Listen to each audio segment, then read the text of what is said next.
That bastard Manny. He woke me up in the middle of the night. I absolutely hate when he does that. This time, though, I guess he had a good reason to wake me up like that. I just wish he wasn't such an asshole about it. Manny and I have a strange relationship, I'd say. Even our meeting was weird.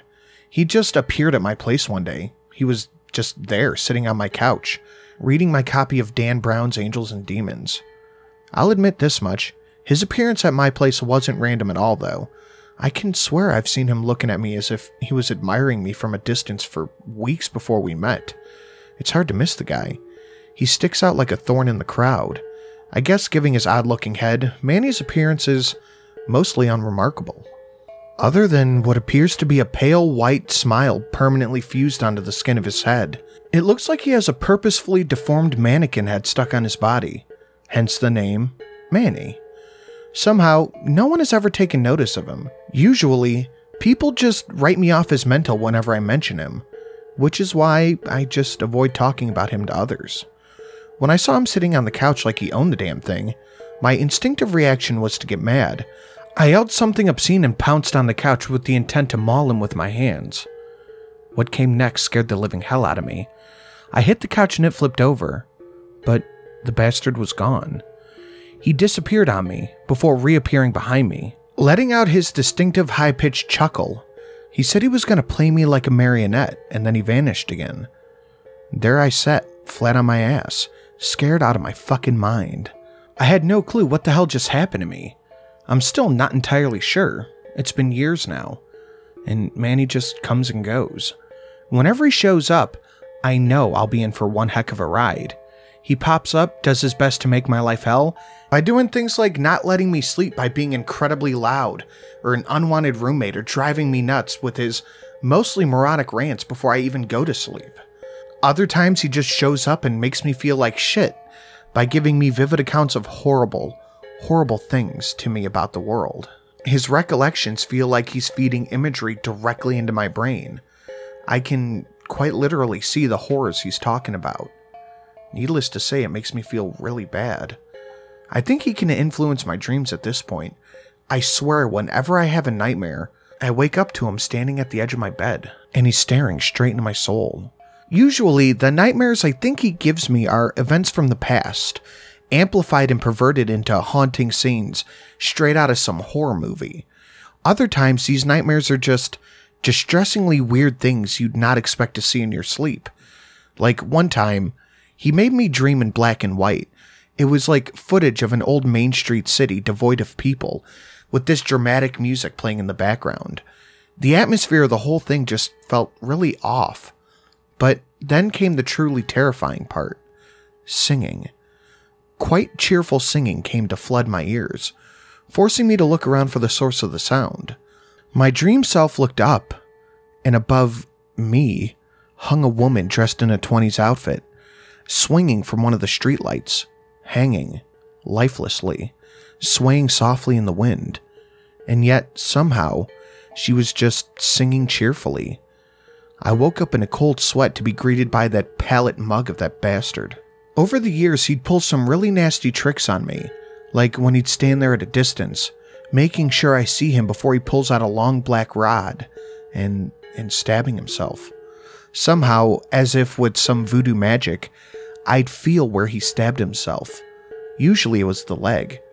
It hurt so bad whenever he did it. He seems to have this gleeful expression on his face too, like he's enjoying the pain while I scream as a result of the sensation of the boiling hot rod, just this metal searing through my nerves. The first time it was shocking as hell. I had bitten my lip so hard it had gone through due to the pain. I now have a scar there reminding me of that day. Unfortunately, I've come to just accept it as part of my experience with Manny. That's not even the worst of it, though. The worst part, however, isn't that sort of stuff. No. The worst is when he pops out of nowhere, and he lets out this thunderous roar straight in my ears before vanishing again. Whenever he does this, I just tense up like crazy. It's akin to like having a cannon shot off right next to you. Sometimes I stay tensed up for hours. Others, it goes away within minutes. After each encounter with Manny, regardless of what he does, I keep ending up stressed and vigilant, and aggressive above all else, exhausted. Sometimes it gets to the point where I just want to throw myself off a high building. That's definitely affected me in more ways than one, hence why I mostly isolate myself from others. He's actively trying to ruin my life. I don't know why me. I didn't do anything wrong. I've always loved helping people. I didn't put on the uniform for the pay. I only wanted to do some good, you know? The closest thing to being a superhero, I guess. Well, I was sure he was trying to mess with me, up until tonight. This time, it was different. He woke me up by violently shaking my body. Seeing his ugly mug fully before waking up gave me that adrenaline kick. I punched him square in the head. Although my fist never connected, it went straight through it. Hey, hold up, doll. He yelled as I pulled my hand backwards, cursing under my breath. I'm here to help you. He continued. I didn't believe him. He was just trying to mess with me again. That was my reasoning. So I tried ignoring him and going back to sleep. I shrugged him off and pulled the blanket slightly over my head. He shook me again. Oi, Dolly, get up. This time I'm here to help you. Pinky promise. Fuck off, I barked, trying to drown his presence out of my head with some pleasant memories. Shh, they'll hear you. He shushed me. Something was wrong with that statement. Usually, there were no others involved in his cruel jokes. I pulled my head out from under the blanket and looked into his dark, empty eyes. What are you talking about? He mouthed. Quiet down your tone. Huh? I questioned, confused, pretty genuinely pissed off at this point. There's 3 mannequins in your house. They don't mean no good, Dolly. He whispered. Bullshit, I barked back with a whisper. I didn't even know why I was whispering, really. Listen for yourself. He whispered back, pointing where his ears should have been. I did as he said. It was dead silent. I was going to throw an absolute fit at this creature that had been haunting me for the past few years. But then, my thought process was cut short by the sound of footsteps. 2, 4, 6. My heartbeat sped up. I got out of bed slowly and walked toward the door. I always keep it locked, even though I live alone. It's an OCD thing. I stood by the door and listened. There was someone definitely walking around my house. 3 people, in fact. They were saying things I couldn't understand. They were just too quiet. My breathing became shallow and my body was getting hot. I could feel my own temperature rising. Manny whispered, I told you. I just stared at him and took a step back. This has never happened before. Some switch inside of me flipped. I just kept listening to what was happening outside the room. This bastard opened up a closet and pulled out 2 of my baseball bats, telling me to pick one. He knew what was going through my head. He knew exactly what I was going to do. I took one of the bats, the black one. It felt nice in my hand. Manny vanished. I cracked my neck as the door handle twisted.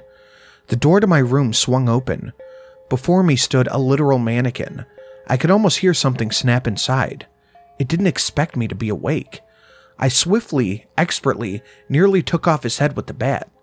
The sound of cracking thick plastic boomed in my ears. The mannequin collapsed on the floor. I went out the hall. Another mannequin stood with its back to me, this one in white. I think there was something plastic attached to its head. I took a swing at the back. It bent in half before collapsing on all fours. I took a second swing at its head. It wasn't moving anymore. The third one saw me, a brown one. It ran toward the door. I followed. It wasn't going to get out, not like that. I caught up to it. It started making pleading motions with its arms. Ugly fucking piece of shit. I slammed the bat on top of it. I swung once, twice, 3 times. I swung over again and again and again. Even after it was crumpled up on the floor with many parts of its bodies caved in. Once I was done with the third one, Manny popped up again. He spat his poison in my ear again. Tie him up. Dump him in the garage for now. And I did just that. I wasn't thinking on my own. I was on autopilot. Good thing that the front door was unlocked. My adrenaline wore off pretty quickly. I was exhausted once more, a completely worn out man. I headed back up to bed, as if nothing had happened. I was pretty docile and relatively calm after that. I passed out in pretty much the same spot. Manny was nowhere in sight, thank God. I slept like a log. Waking up this morning, I remembered what happened the night before, and my mind raced once again, forcing me to feel like the world was collapsing on me, and I had to check the garage. The moment I got out of bed, cortisol filled my system once again. I noticed a massive bloodstain on the floor. Since when do mannequins bleed?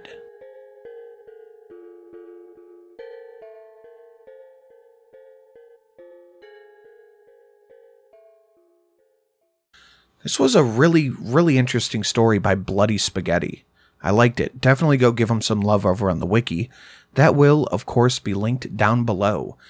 Time to thank the people who keep this channel going and alive. Dan R, Neophyte Games, Chaos X, JY Pyromancer, Hayden MH, Ethan A, Daniel H, Maximilian Charles P, Go Cute Puppy LLC, Young Sykes, Dark Side of the Bear, Revenac, Paul T, and Mr. Swiston. Thank you guys so much.